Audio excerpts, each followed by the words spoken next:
Salut YouTube, c'est Jay de la chaîne qui parle de secourisme. Aujourd'hui, on se pose la question, faut-il être une montagne de muscles pour faire du secourisme? Quand je parle de secourisme, je parle bien entendu des pompiers, des secouristes bénévoles, des sauveteurs en mer, des pisteurs secouristes et autres. Tu observes les différents milieux dans lesquels les secouristes agissent. Tu pourras comprendre qu'il existe autant de spécialités en secourisme que de conditions de pratique. Il faut alors une condition physique adaptée pour chaque spécialité.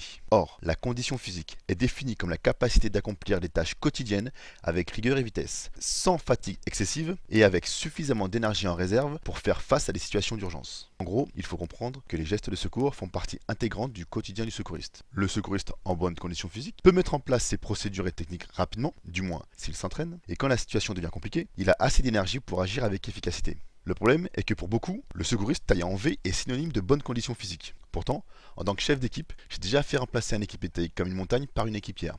Notre objectif à ce moment-là était de ramener au poste de secours qui se trouvait à 50 mètres une jeune femme en état d'ébriété. Oui, en gros, elle était bourrée et elle tenait moyennement debout. Bref, la montagne pouvait soulever des charges énormes, mais il était impossible de maintenir l'effort demandé pour soutenir la victime sur 50 mètres. J'ai dû le faire remplacer par une équipière.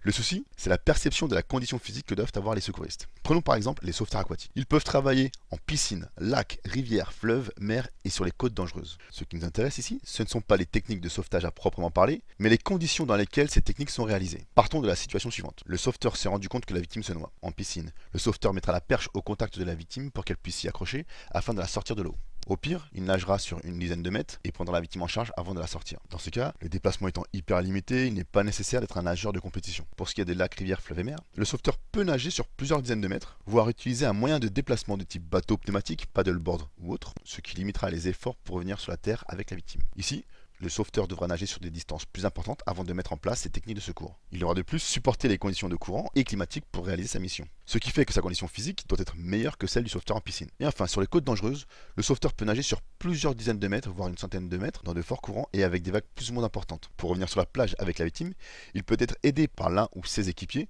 se faire transporter par une embarcation, voire un hélicoptère. Sans oublier que parfois, il y a plusieurs personnes qui se noient en même temps. Donc, sur les côtes dangereuses, les sauveteurs doivent être très entraînés, à avoir une capacité de récupération rapide et pouvoir enchaîner les sauvetages dans la journée, ce qui est épuisant. Par conséquent, il est compréhensible d'avoir des conditions physiques différentes en fonction des missions de secours. Après, qui peut le plus peut le moins. Pour autant, la formation de base dans le PSE1, il est obligatoire que les secouristes puissent réaliser les procédures et gestes de secours de ce niveau sans être en difficulté.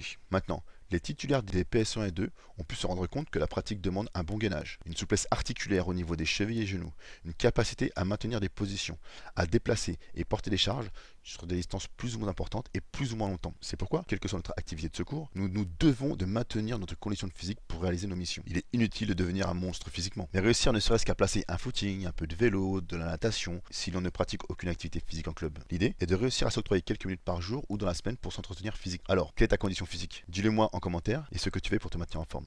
Abonne-toi si tu veux recevoir la prochaine vidéo. Sur ce, sois efficace, va de l'avant et à la semaine prochaine. Finex!